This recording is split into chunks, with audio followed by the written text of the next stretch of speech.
போட்டுவிடுவேன்.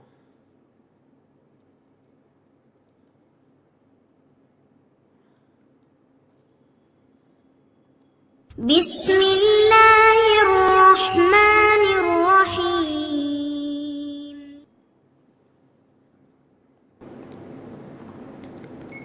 அஸ்ஸலாமு அலைக்கும் வரஹ்மத்துல்லாஹி வபரகாத்துஹு. அன்பிற்குரிய சகோதர சகோதரிகளே, நீங்களும் ஆலிம்களாகலாம் என்கிற பாடத்தில் திங்கள் செவ்வாய் ஆகிய 2 நாட்கள் சஹீஹுல் புகாரியுடைய தமிழாக்கத்தையும் தேவைப்படும் விளக்கங்களையும் பார்த்து வருகிறோம். இந்த விளக்கத்தில் சென்ற வாரம் 119வது ஹதீஸை முடித்துவிட்டு அதனுடைய கருத்து சரியா என்பதை நம்ம ஓரளவுக்கு ஆய்வு செஞ்சோம். அதில் என்ன 119வது ஹதீஸில் என்ன வருதுன்னு கேட்டால், அபூ ஹுரைரா அவர்கள் நபிகள் நாயகம் ஸல்லல்லாஹு அலைஹி வஸல்லம் அவங்கள்ட்ட வந்து எனக்கு ரொம்ப மறதியாக இருக்குன்ற ஒரு முறையிடுறாரு. அப்போ நபி ஸல்லல்லாஹு அலைஹி வஸல்லம் என்ன செய்கிறாங்கன்னா, அவனுடைய மேலங்கியை எடுத்து விரின்னு சொல்கிறாங்க. அவர் விரிக்கிறார். 2 கையினாலையும் அள்ளி ஏதோ போடுற மாதிரி ஒரு பாவனை செய்கிறாங்க. சில அறிவிப்பில் ஊறுகையினால் என்று வருகிறது. ஒரு பாவனை செஞ்சு இதை வந்து நெஞ்சோடு அணைத்துக்கொள். இதை சொன்ன உடனே அபூ ஹுரைரா சொல்கிறாரு, அதே மாதிரி நான் அணைத்து கொண்டேன். அதுக்கு பிறகு நான் உன்னையுமே மறந்தது இல்லை அப்படிங்கிறார். இது அபூ ஹுரைராவுடைய அந்த ஹதீஸு வந்து இவ்வளோ அறிவித்தாரே, மறக்காமல் இருப்பாரான்னு ஒரு சந்தேகம் வரும்ல, அந்த சந்தேகத்தை தீர்ப்பதற்காக வேண்டி இந்த ஒரு ஹதீஸை அறிஞர்கள் வந்து சான்றாக காட்டுவார்கள். அல்லாஹ்வுடைய தூதர் என்ற முறையில் நபி ஸல்லல்லாஹு அலைஹி வஸல்லம் அவர்கள் பல சந்தர்ப்பங்களில் பல அற்புதங்களை வந்து நிகழ்த்தி காட்டியிருக்கிறார்கள். அவர்கள் மூலம் சில அற்புதங்கள், கொஞ்சோண்டு உணவில் நிறைய பேர் சாப்பிட்ருக்குறாங்க, கொஞ்சோண்டு தண்ணீரில் நிறைய பேர் ஒழு செஞ்சுருக்கிறாங்க. அதெல்லாம் வரும் பொழுது அது இறைவனுடைய அற்புதம் என்கிற வகையில், நபிமார்களுக்கு அல்லாஹ் கொடுப்பான் என்கிற வகையில் நம்ம அதை நம்புகிறோம். அதே நேரத்தில் வந்து எந்த ஒரு அற்புதத்தையும் ஒரு மனிதனுக்கு கடவுள் தன்மை கொடுக்குற மாதிரி, இறைத்தன்மை உள்ள மாதிரி இருக்கும் என்று சொன்னால், வேறு குர்ஆன் ஹதீஸுடைய ஆதாரங்களுக்கு மாற்றமாக இருக்கும் என்று சொன்னால் அதை நம்ம நம்பணுங்கிறது கிடையாது, நம்பக்கூடாது. இப்போ என்ன பேசிங்கன்னா, அபூ ஹுரைரா அவர்கள் அவர் எதை மறக்கலைன்னு வருது. ஆனால் நபிகள் நாயகம் ஸல்லல்லாஹு அலைஹி வஸல்லம் அவர்களே மறந்திருக்கிறார்கள் என்று குர்ஆனுடைய சான்றை நமக்கு எடுத்து காட்டினோம். அதே மாதிரி மூசா நபி அவர்கள் அவர்கிட்ட அந்த ஹிலருங்கிறவர்கிட்ட போய் பாடம் படிக்கும் பொழுது அவர் வந்து நான் சொல்வதற்கு முந்தி எதை நீ கேட்கக்கூடாதுன்னு சொல்லியிருந்தார். அதை மீறி மூசா நபி கேள்வி கேட்குறாரு. அப்போ என்ன செய்கிறாருன்னா, நான் மறதியாக சொன்னதுக்காக என்னை தண்டிச்சிடாதே என்று மூசா நபி சொன்னார், நல்லா சொல்லி காட்டுறான். அப்போ ஒரு தடவை மூசா நபி மறந்திருக்கிறார். நபிகள் நாயகம் ஸல்லல்லாஹு அலைஹி வஸல்லம் அவர்கள் தொழுகை நடத்தி கொண்டிருக்கும் பொழுது கூடவோ குறையோ தொழுதுட்டாங்க. மக்கள் சுட்டி காட்டினோன்னா என்ன சொன்னாங்க, நானும் உங்களை மாதிரி ஒரு மனிதன் தான், நான் ஏதாவது மறந்துட்டேன்னா சுட்டி காட்டுங்க, எனக்கு மறதி வரும், இபாதத்திலே வரும் அப்படிங்கிறாங்க. இதெல்லாம் நம்ம போன வாரமே சொன்னது. அதனுடைய தொடர்ச்சியில் இன்னொரு அடிப்படையான ஒரு விஷயத்தை விளங்கிக்கிறேன்னு, இறைவனுடைய தன்மையில் இறைவனுக்கு பல சிஃபத்துகள் இருக்கிறது, பல தன்மைகள். அந்த தன்மைகளில் ஒரு முக்கியமான தன்மை என்னன்னு கேட்டால், எதையும் மறக்காதவன். அல்லாஹ் வந்து 19:61 வசனத்தில் சொல்லி காட்டுகிறான், ஒமாக்கான ரப்புக்க நசியா, உமது இறைவன் எதையும் மறப்பவன் இல்லை. அப்போ இறைவன் வந்து எதையும் மறக்கிறவன் இல்லைங்கும்போது இந்த மறதிங்கிறது இல்லைங்கிறதுக்கு இறைவன் ஆதாரம் காட்டுறான். நான் வந்து இறைவனுக்கு மறதி வராது அப்படின்னு காட்டுறான். அப்போ வந்து மனிதர்களுக்கு மறதியை எடுத்துட்டான்னு சொன்னால் அந்த வகையில் அவர் இறைத்தன்மை வந்துடும். எனக்கு மறதியே வராதுன்னு வைங்களேன், அந்த ஒரு சிஃபத்தில் நான் வந்து இறைவனை போல் இருக்கிறேன் அப்படிங்கிற மாதிரி வந்துடும். அப்படிங்கிறதுனால அந்த ஒரு மறதியே இல்லாத ஒரு நிலைமை எல்லாம் என்ன செய்ய மாட்டான், யாருக்குமே கொடுக்க மாட்டான். நபிக்கே மறதி வந்திருக்கும்போது அவங்க வந்து அடுத்தவருக்கு மறதி ஏற்படாமல் என்ன செய்ய முடியும்? அவங்களுடைய மறதியை, அவங்களுக்கு எதை மறக்க மாட்டாங்க, குர்ஆனை மறக்க மாட்டாங்கன்னு சொல்லுது. சனுக்குரிவுக்க பல தன்சா, நாம் ஓதி காட்டுவோம் நீ மறக்க மாட்டாயின்ட்டு அதுக்கு தான் மறதி இல்லைன்னு வருதே தவிர பாக்கி விஷயங்கள்லாம் அவங்க மறந்து இருக்கிறாங்க அப்படிங்கிறத நம்ம பார்க்குறோம். அதனால் இறைவன் ஒருத்தனுக்கு தான் மறதிக்கு அப்பாற்பட்டவன்கிற சிவத்து இருக்கிறதுனால இது யாரோ வந்து செஞ்சுருக்கிறாங்கன்னு விளங்குறது. அதே மாதிரி வந்து ஆதம் அலைஹிஸ்ஸலாம் முதல் மனிதன்லேயே அந்த ஒரு பலவீனத்தை எல்லாம் நமக்கு சுட்டி காட்டுறான். என்ன சுட்டி காட்டுறான்? 20வது சூறாவில் 115வது வசனத்தை பார்த்தீங்கன்னா, உலகத அஹிதுனா இல ஆதம மின் கபுலு, இதற்கு முன் ஆதமிடத்தில் நம்ம ஒரு உறுதிமொழி எடுத்தோம். என்ன உறுதிமொழி? இந்த சொர்க்கத்தில் என்ன வேண்டாலும் சாப்பிட்டுக்க, இந்த மரத்தை நெருங்காத. இதென்ன உறுதிமொழி? உலகத அஹிதுனா இல ஆதம மின் கபுலு, இதற்கு முன்னர் ஆதமிடத்தில் நம்ம ஒரு உறுதிமொழி எடுத்தோம். இப்போ நசியை மறந்துட்டார், அவரே மறந்துட்டார். உலம் நஜிதுலகு அசுமா, அவர்கிட்ட ஒரு உறுதிப்பாட்டை நம்ம காணவில்லைன்னு நல்லா சொல்லி காட்டுறான். அப்போ ஆதம் அலைஹிஸ்ஸலாம் முதல் மனுஷனில் இருந்த மறதிங்கிறது மனித இயல்பாக ஆக்கப்பட்டிருக்கிறது. மனித இயல்புலையே மறப்பார் என்கிற ஒரு விஷயம் ஆக்கப்பட்டுருச்சு. அந்த அடிப்படையில் பார்க்கும் பொழுது இந்த அபூ ஹுரைராவுடைய இந்த ஒரு சம்பவம் நம்ம வந்து ஏற்கத்தகுந்த மாதிரி இல்லை. அதே மாதிரி வந்து இன்னொரு வசனத்தில் என்ன வருதுன்னு கேட்டால், அந்த மூசா நபி என்ன செய்வாங்கன்னா, அவருடைய சீடரை அழைத்து கொண்டு அந்த ஹலிர் என்பவரை சந்திக்கு போவாங்க. அப்போ என்ன செய்வாங்கன்னு கேட்டால், அங்கே ஒரு மீன் வச்சு எல்லாம் சொல்லியிருப்பான். அந்த மீன் வந்து எப்போ வந்து கூடையில் வச்சு மீன் எடுத்துகிட்டு போவாங்க. அந்த மீன் எந்த இடத்தில் வந்து கடலில் பாய்கிறதோ அந்த இடத்தில் தான் அவர் இருப்பார் அப்படின்னு அடையாளம் சொல்கிறான். ஆனால் மீன் கூடையை கொண்டு போகிறாங்க, மீன் பாஞ்சிருச்சு. ஆனால் அது பாட்டு போயிட்டே இருக்கிறாங்க. அப்புறமேல பேசும்போது தான் 2 கடல் சந்திக்கிற இடம் வரும் பொழுது என்ன செய்கிறாங்கன்னா, பலம்மா பலகா மஜ்மா பைனிஹிமா, 2 கடல்கள் சங்கமிக்கும் இடத்தை அடைந்த பொழுது நசியா ஹூத்தகுமா, தங்களுடைய மீனை 2 பேருமே மறந்து விட்டார்கள். மூசாவும் மறந்து விட்டார், கூட போனவர் மறந்துட்டார். மீனை மறந்துட்டாங்க. இந்த மீனை ஒரு அடையாளமாக எல்லாம் சொன்னானே, அதை மறந்துட்டு நினைச்சிட்டாங்க. அது பாட்டுக்கு போய்கிட்டே இருக்கிறாங்க. அது பாட்டு கடலில் ஓடி போச்சு. அப்போ 2 பேர் மறந்தார்கள்னு எல்லாம் சொல்லி காட்டினான். மூசாவும் மறந்தார், அவரோட போனவர் சீடர் மறந்தாருண்டு. இப்போ மறதிங்கிறது வந்து நபிமார்களுக்கெல்லாம் சர்வசாதாரணமாக இருந்திருக்கிற காட்சியை பார்க்குறோம். அதே மாதிரி நபிகள் நாயகம் ஸல்லல்லாஹு அலைஹி வஸல்லம் அவர்கள் என்ன செய்கிறாங்கன்னு கேட்டால், லைலத்துல் கத்ர் இரவை பற்றி சொல்லுவதற்காக மக்கள்கிட்ட வர்றாங்க. இந்த செய்தி புகாரி உள்பட பல நூல்களில் ஏராளமான இடங்களில் வருகிறது. உதாரணத்துக்கு ஒரு 813வது ஹதீஸை எடுத்துக்கிறங்க. லைலத்துல் கத்ரை சொல்ல வரும் பொழுது மக்கள் என்ன செய்கிறாங்கன்னா, அவங்களுக்குள்ளே சண்டை போட்டுட்ருக்குறாங்க.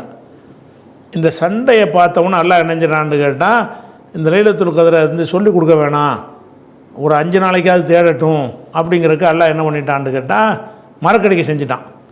அதை ரசூலுல்லாஹ் சொல்கிறாங்க, அவங்க வாயினால் சொல்கிறாங்க. எப்படி சொல்கிறாங்கன்னு கேட்டால், நான் லைலத்துல் கத்ரை சொல்வதற்காக வந்தேன். இன்னி உரியத்து லைலத்துல் கத்ரி இன்னி நுசி துஹா, எனக்கு மறக்கடிக்கப்பட்டு விட்டது, நான் மறந்து விட்டேன், அதனால் ஒத்தப்பட இரவுல தேடுங்கிறாங்க. அப்போ லைலத்துல் கத்ர் இரவை சொல்ல வரும்போது நபி ஸல்லல்லாஹு அலைஹி வஸல்லம் மறந்துட்டார்கள் என்கிற ஒரு விஷயத்தை பார்க்குறோம். இதெல்லாம் வச்சு பார்த்தா என்ன தெரியுதுன்னு கேட்டால், இது வந்து மறதிக்கு அப்பாற்பட்டு யாருமே இருக்க முடியாது.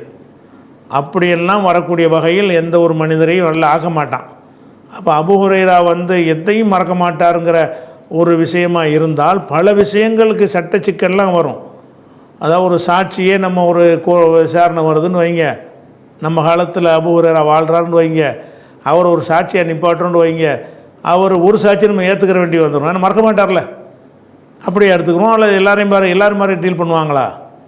அந்த மாதிரி பார்க்கும் பொழுது இன்னும் சொல்லப்போனால் இப்படியான ஒரு கேரண்டி வந்து இருக்கும் என்று சொன்னால், உமர் தடுக்கும் போதே அவர் சொல்லியிருப்பார், இருந்தாங்க நம்மக்கிட்ட இந்த விளையாட்டு வச்சுக்கிறாதே, நமக்கு ரசூல்லா வந்து ஒரு மேலங்கியில் ஒரு மனப்பாடம் பண்ணுவதற்குரிய ஒரு பவரை எனக்கு தந்திருக்கிறாங்க, நான் கூட குறைலாம் சொல்ல மாட்டேன், கரெக்டாக தான் சொல்லுவேன் அப்படின்னு ஆர்கியூமெண்ட் அப்போ பண்ணியிருக்கணும்ல. இது சம்பவம் நிஜமாக இருந்தால் உமர் தடுத்தார்ல, தொலைச்சிருவேன்ட்டார். ஹதீஸ் அறிவிச்சிட்டு இருந்தேன்னு சொன்னால் நாடு கடத்திடுவேன் அப்படின்ட்டார். அதுக்கு பயந்துக்கிட்டு அறிவிக்காமல் இருந்தேங்கிறார். நான் உமருக்கு பயந்து கொண்டு நாங்கள் ஹதீஸ் அறிவிக்கிறதுக்கு பயந்துக்கிட்டு இருந்தேங்கிறார். அந்த மாதிரி இருக்கும் பொழுது இது நிஜமாக இருந்தால் ரசூலுல்லாஹ் அப்படி சொல்லிட்டாங்கன்னு இருந்தால் உடனே உமர் வந்து அதை அவரை தடுத்திருக்க மாட்டார்ல. அப்போ அதெல்லாம் வச்சு பார்க்கக்கூடிய நேரத்தில் இது வந்து அபூ ஹுரைராவுடைய அந்த ஹதீஸுகளை வந்து அதை நியாயப்படுத்துவதற்காக வேண்டிய குற்றச்சாட்டுகளை இப்படி நியாயப்படுத்த தேவையில்லை. அவர் கரெக்டாக தான் இருந்தார், சிலது கொஞ்சம் கூட குறைய வர்ணித்து சொல்லிடுவாருங்கிற அதோடு வைத்து கொள்ளணுமே தவிர, அதுக்காக வேண்டி இப்படி ஒரு ஆன்மீக மாதிரியான ஒரு இதை வந்து அவருக்கு சுமத்தி அவர் எதை மறக்காதவர்னு ரசூலுல்லாஹ் சொல்லிட்டாங்க பார்த்தீங்களா அப்படின்னு சொன்னால், அதில் அவருடைய எந்த ஒரு செய்தியிலையும் கொஸ்டின் பண்ண முடியாதுன்னு வந்துடுதில்ல. அவருடைய எந்த ஒரு அறிவிப்புலையும் என்ன செய்ய முடியாது, கொஸ்டினே பண்ண முடியாது. அவர் மறக்காத வரம் வாங்கிட்டு வந்திருக்கிறாரு, அப்படி யாருக்கும் எல்லாம் கொடுக்க மாட்டான். இதுக்கெல்லாம் வந்து இறைத்தன்மைக்கு உள்ள ஒரு விஷயமா இருக்கிறது.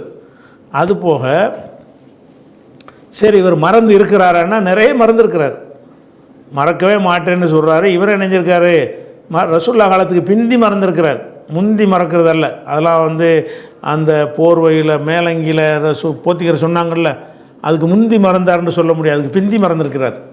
நான் எதையும் மறந்தது இல்லைன்னு சொல்கிறாரு இல்லை, அப்போ மறக்கிறார். எப்படி மறக்கிறாரு? புகாரியில் 5770வது ஹதீஸை எடுங்க, 5771வது 2 ஹதீஸ் அடுத்தடுத்து வரும். 5770 ஒன்று, 5771 ஒன்று, இது ரெண்டும் ஒன்றோட ஒன்று தொடர்புடைய ஒரு ஹதீஸாக வருது. அதில் என்ன வருதுன்னு 5770 என்ன வருதுன்னு கேட்டால், அபூ ஹுரைராட்டிருந்து அறிவிக்கிற ஒரு ஆள் அபூ சலமா.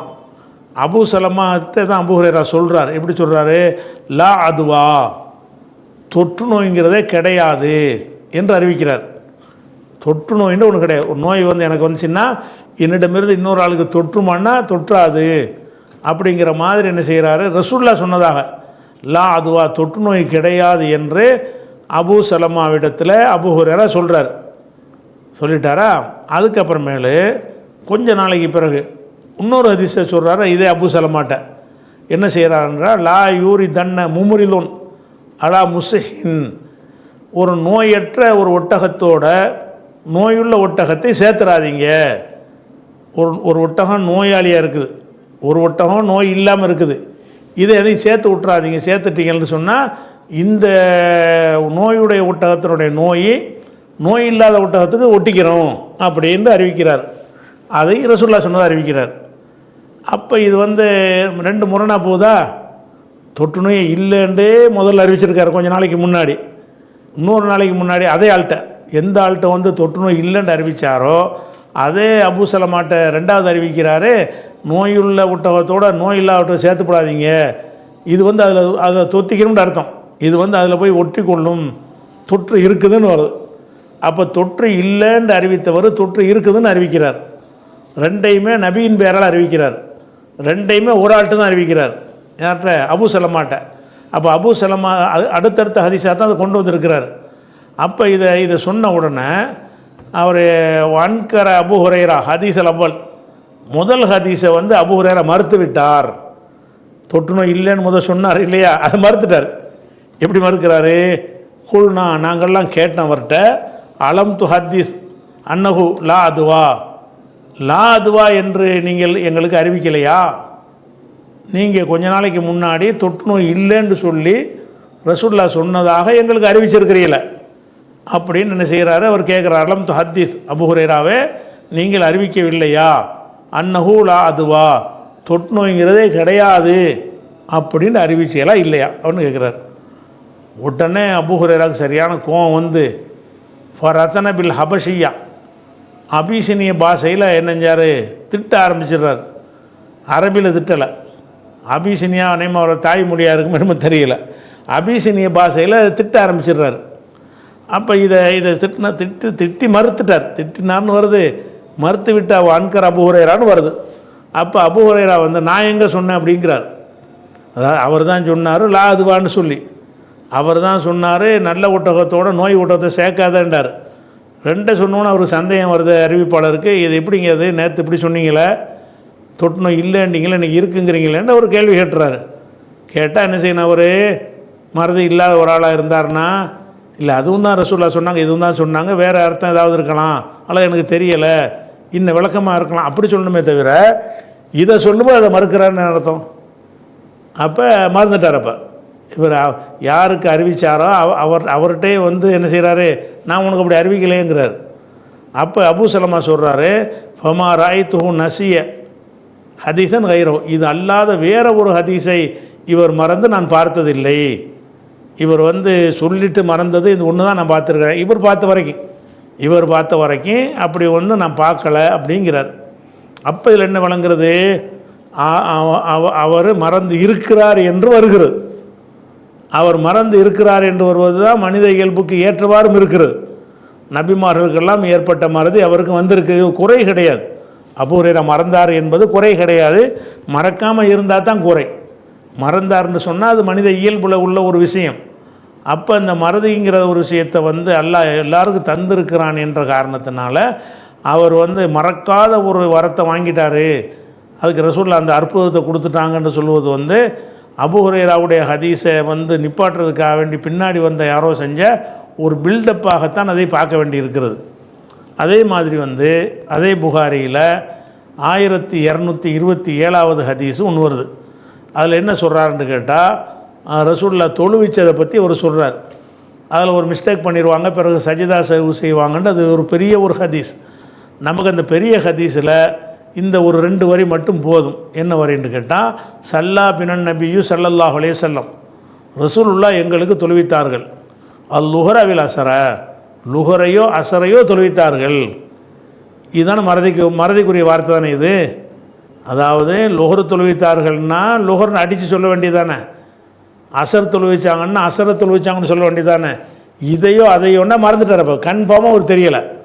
ரசூலுல்லாஹ் தொழுவிச்ச தொழுகை தொழுதார் அன்னைக்கு தெரிஞ்சிருங்க, காலம் கடந்து அறிவிக்கும் போது அவருக்கு என்ன செய்யலை, ஏதோ ஒரு தொழுகை அன்னைமா லுஹராக இருக்குமோ அசராக இருக்குமோ, ரெண்டையும் சொல்கிறாருன்னு கேட்டால் ரெண்டுலேருந்து அந்த ஓதுதல் இல்லை, ஓதாத ஒரு பகல் தொழுகைன்னு மட்டும் அவருக்கு தெரிகிறது. அது லுஹரில் இது நடந்துச்சா அசரில் நடந்துச்சான்னு தெரியலை. அப்போ வந்து அவர் ஆனால் இது அன்னைக்கு தெரிஞ்சானே இருக்கேன், என்னைக்கு அந்த தொழுகையில் கலந்து கொண்டார் அன்னைக்கு கரெக்டாக தெரிஞ்சிருக்கேன் ஒரு ஆசராண்டு. காலம் கடந்து சொல்லும்போது அவருக்கு என்ன செய்யலை, என்ன தொழுகைன்னு யாபம் இல்லையேங்கிறார், மறந்துட்டேன்னு வார்த்தையை சொல்லலை. இதனுடைய கருத்து அதுதான். எப்படி சல்லா பினன் நபி ஸல்லல்லாஹு அலைஹி வஸல்லம் லுஹர வல் அசர, ரசூல் ஸல்லல்லாஹு அலைஹி வஸல்லம் எங்களுக்கு லுஹரையோ அசரையோ தொழுவித்தார்கள் அப்படின்னு வருது. அப்போ லுஹரையோ அசரையோ என்றவர் சொல்வாரையானால் அவர் அதை மறந்துட்டார்னு அர்த்தம். அதனால் இந்த ஒரு ஹதீஸை வச்சு நம்ம ஏற்றுக்கொள்ளக்கூடாது. இந்த ஹதீஸ் வந்து அது புகாரில் வந்தாலும் எதில் வந்தாலும் சரி, இப்படி ஒரு நிலை மனிதனுக்கு அல்லாஹ் வழங்கலை. அதாவது மறக்காத ஒரு உள்ளம் கொண்டவராக எந்த மனிதன் என்ன செய்யலை, படைக்கப்படவே இல்லை. மனிதன் என்றால் மறக்கத்தான் செய்வார். கேட்டதெல்லாம் மனப்பாடம் பண்ணுற அளவுக்கு உள்ளதாக யாரையும் அல்லாஹ் என்ன செய்யலை, படைக்கவே கிடையாது என்பதை பார்க்குறோம். அடுத்ததாக வந்து அப்போ இது ஒரு 119 ஹதீஸை பார்த்தோம். இதில் என்னென்னு கேட்டால், ஹதீஸை மனப்பாடம் செய்வது பற்றிய பாடம்னு போட்டுட்டு இவர் நல்ல மனப்பாட சக்தி உள்ளவராக இருந்தார்னு காட்டுவதற்காக இந்த ஹதீஸை கொண்டாந்து போட்டிருக்கிறாங்க. இது வந்து இப்படி நடந்திருக்க முடியாது. அபூ ஹுரைராட்டையும் நல்ல மறதி, ஒரு மறதி வந்தாலும் முடிஞ்சு வச்சல. அவர் ஒரு விஷயத்தை மறந்துட்டாலேயே அற்புதத்தால் நடந்துக்கிற ஒரு விஷயத்தில் ஒரு சேஞ்சு வரக்கூடாதுல்ல. சேஞ்சு வந்துட்டார், அவரே மறந்துட்டார்னு சொல்லும் பொழுது அதெல்லாம் அடிபட்டு போச்சு. அதே மாதிரி வந்து 120 ஹதீஸ் இது வேறு ஒரு விஷயமானது. ஹதஸனா இஸ்மாயிலு, எங்களுக்கு இஸ்மாயில் அறிவித்தார். 120 ஹதீஸ் வந்து வேறு செய்தி, அந்த தலைப்பு தான். அதாவது கல்வியை மனனம் செய்வதுங்கிற பாடம் தான். ஹதஸனா இஸ்மாயில் எங்களுக்கு அறிவித்தார். கால் அவர் சொன்னார், ஹதஸனி அஹி, எனக்கு வந்து என் சகோதரர், இந்த இஸ்மாயிலுடைய சகோதரர் வந்து இஸ்மாயிலுக்கு சொல்லியிருக்கிறார். அவர் யார் வழி அறிவிக்கிறார்னா இப்னு அபி திப் வழியாக அவர் அறிவிக்கிறார். அவர் யார் வழி அறிவிக்கிறார்னா சயீதின் அல் மக்பூரி, சயீதுல் மக்பூரி வழியாக அவர் அறிவிக்கிறார். அவர் யார் வழி அறிவிக்கிறார்னா அபீ ஹுரைரா, அபூ ஹுரைரா வழியாக அவர் அறிவிக்கிறாரு.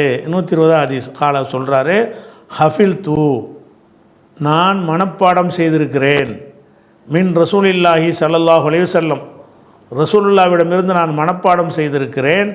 விஆன்னா அந்த தண்ணியை தொங்க விட தோல் பாத்திரத்தை சொல்லுவாங்க. தண்ணியை தொங்க விடுவாங்களோ, குடி தண்ணீரை தொங்க விடுறதுக்குரிய தோல் பாத்திரம்.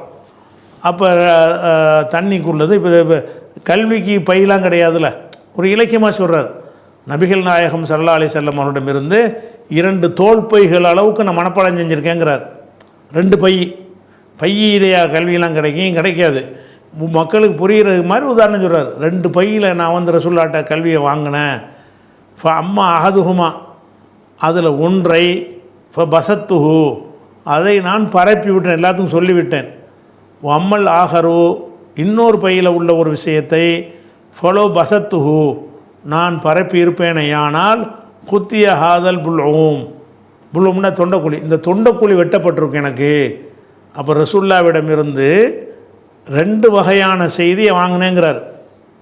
ரசூலுல்லாஹ்விடமிருந்து 2 வகையான பையில் உள்ள செய்தியை வாங்கினேன். ஒரு பையில் உள்ளது எல்லாருக்கும் நான் சொல்லிட்டேன், இன்னொரு பையில் உள்ள ஒரு செய்தியை நான் சொன்னால் என் கழுத்தை அறுத்து விடுவாங்க, என்னுடைய தொண்டைக்குழி வெட்டப்பட்டுங்கிறார். எப்படி சொல்கிறாரு? ஹஃபில் தூ, நான் மரணம் செய்திருக்கிறேன், மின் ரசூலில்லாஹி ஸல்லல்லாஹு அலைஹி வஸல்லம், ரசூலுல்லாஹ்விடத்தில் இருந்து நான் மனப்பாடம் செய்திருக்கிறேன். விஆஐனி, இரண்டு பைகளை, இரண்டு பைகள்னால் இரண்டு தொகுதிகளைன்னு வச்சுக்கிறீங்களேன், இரண்டு தொகுதிகளை நான் மனப்பாடம் செய்திருக்கிறேன்.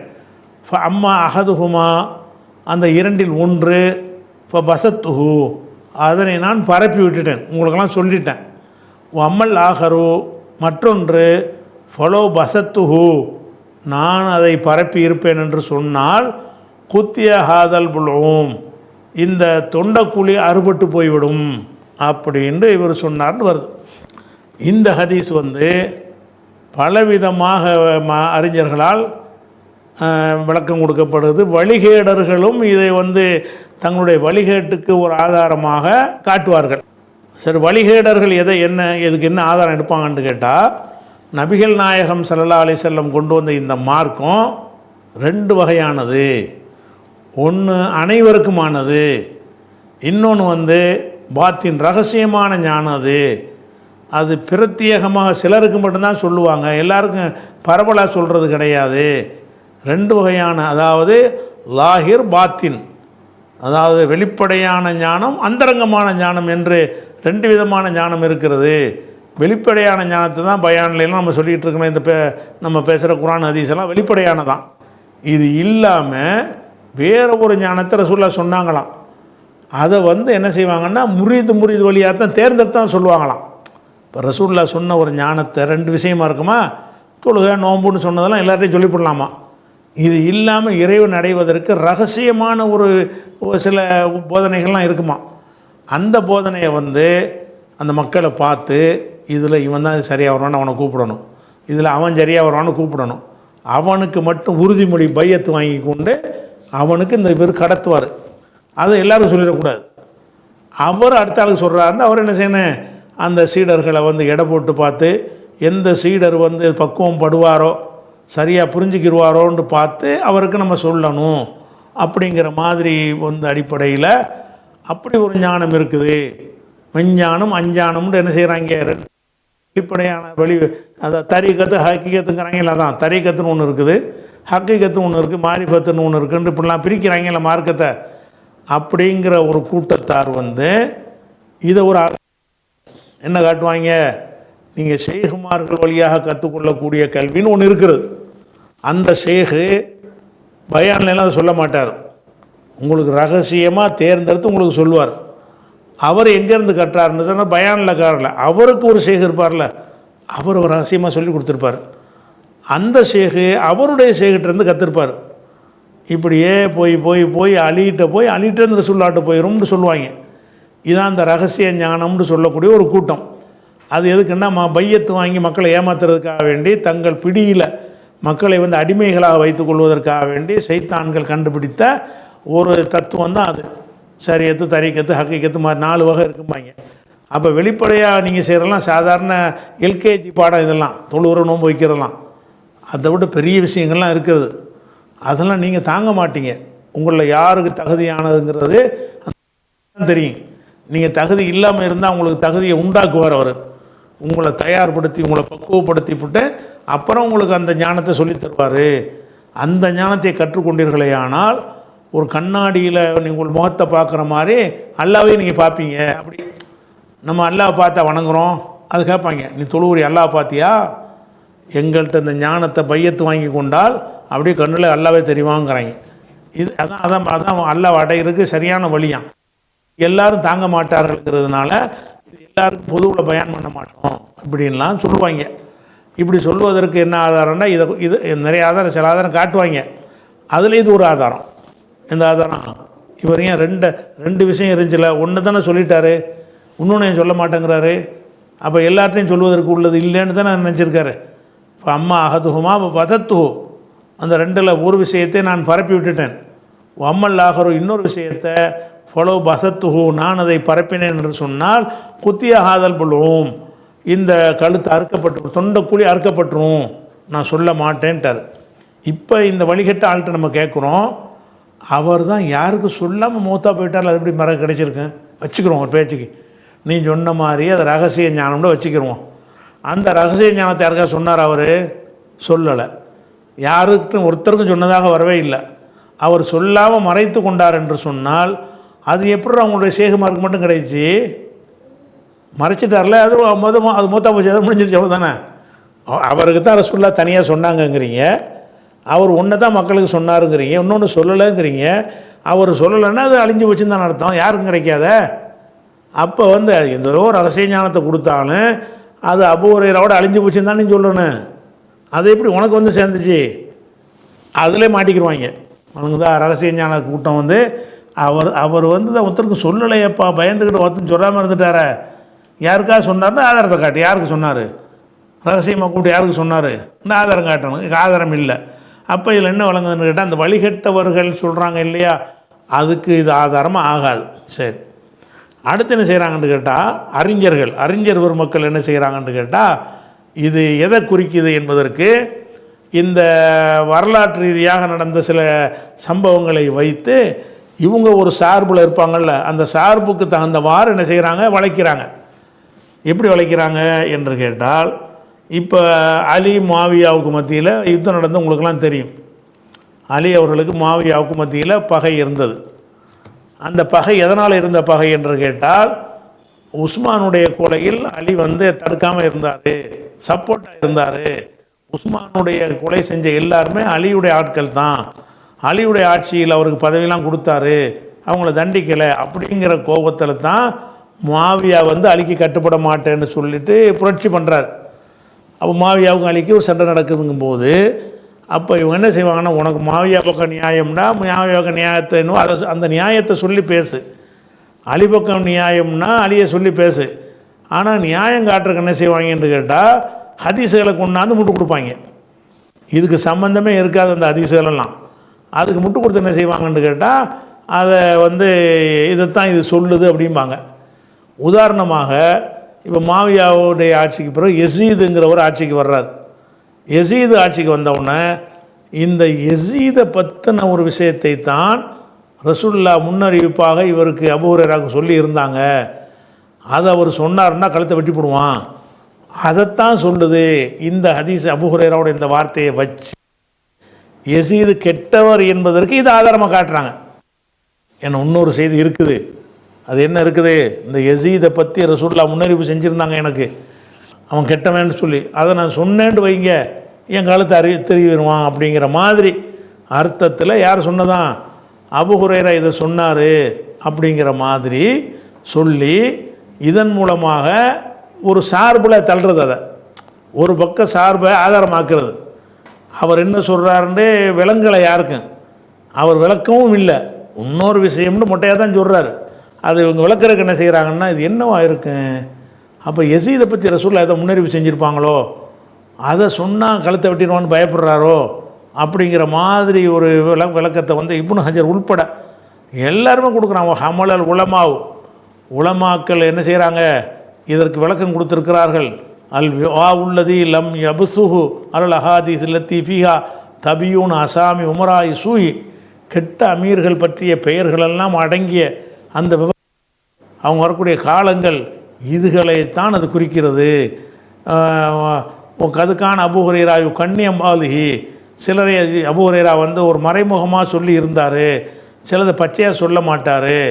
அது மாதிரிலாம் இருக்கிறதுனால இது யுசீர் இலா ஹிலாஃபத்து யஸீது இப்னு முஆவியா, யஸீது இப்னு முஆவியாவுடைய ஹிலாஃபத்தை தான் இது குறிக்குது. அவருடைய ஆட்சியை பற்றி ரசூலுல்லாஹ் எச்சரிக்கை பண்ணியிருந்தாங்கன்னு சொல்லி, அப்படிலாம் எச்சரிக்கைலாம் பண்ணலை, எச்சரிக்கை பண்ணாங்கன்னு சொல்லி அதைத்தான் அவர் சொல்ல பயந்தார். இன்னொரு விஷயத்தை சொல்லலைன்னு சொன்னால், எதிர்காலத்தில் நடக்கக்கூடிய ஒரு சம்பவத்தை ரசூலுல்லாஹ் சொன்னாங்க. அதை சொல்லக்கூடிய காலத்தில் யஸீதுடைய ஆட்சி இருந்தது. அப்போ யஸீதுடையக்கு எதிராக ஏதாவது சொன்னோமென்றால் யஸீது கழுத்தை அறுத்துருவார் அப்படிங்கிறது தான் இதுக்கு அர்த்தம் என்று உலமாக்கள்லாம் சொல்லிட்டாங்கன்னு சொல்லி என்ன செய்கிறாரு, இப்னு ஹஜர் போன்றவர்கள் விளக்கம் கொடுக்குறார்கள். இந்த விளக்கம் சரியா? இப்னு ஹஜர் சொல்கிறார். இந்த இது சரியான்னு கேட்டால் இந்த விளக்கம் சரியில்லை. இது ஒரு சார்பில் இருந்து கொண்டு சிந்திக்கிறதுனால இது விளக்கம் மாதிரி தெரியுது. அபூ ஹுரைரா மறைத்தது எதுங்கிறதுக்கு அவர் சொல்லவே இல்லை, கழுத்து வெட்டப்படும்னு சொல்கிறார். கழுத்து வெட்டப்படும்னா எதனால் கழுத்து வெட்டப்படும்? அப்போ யசீதை பற்றி முன்னறிவிப்பு ரசூலுல்லாஹ் சொல்லியிருக்கிறாங்க, அதை சொன்னார்னா கழுத்தை வெட்டிடுவாங்க அப்படின்னு பயந்தார் என்று தான் அதில் விளக்கம் கொடுக்குறாங்க. இந்த விளக்கம் சரியான்னு கேட்டால் இவங்க சிந்தித்த முறையே தப்பு, விளக்கமே 100% பிழையுது. ஏன் பிழைங்கிறோம்னு கேட்டால் இது பிழைன்னு காட்டக்கூடிய வாக்குமூலத்தை அபூ ஹுரைராவை தந்துட்டு போயிட்டார், இதை சொல்லலைன்னு சொல்லி. இது யசீது மாவியா பற்றி பேசுனது கிடையாது என்பதை அபூ ஹுரைராவை இன்னொரு சந்தர்ப்பத்தில் விளக்கியிருக்கிறார். அதை கவனிக்காமல் இவங்க என்ன செய்கிறாங்க, இது அலிக்கு சப்போர்ட் ஆக்கணுங்கிறதுக்காக. இன்னும் சொல்லப்போனால் அவர் மாவியாவுக்கு ரொம்ப சப்போர்ட்டாக இருந்தவர். யார்? அபூ ஹுரைரா மாவியாவுக்கு சப்போர்ட்டாக இருந்தார். உஸ்மான் கொலை பண்ண நேரத்தில் அவர் தடுப்பதற்கு முயற்சித்தவர்கள் அவர் ஒரு ஆளாக இருந்தார். அதனால் அவர் அவர் பேரில் பயன்படுத்தி கொண்டு என்ன செய்கிறாங்க, இப்படி ஒரு கதையை கட்டுறாங்க. இது சரியா என்பது இன்ஷா அல்லாஹ் நம்ம நாளைக்கு பார்ப்போம் இன்ஷா அல்லாஹ் இதனுடைய விஷயத்தை.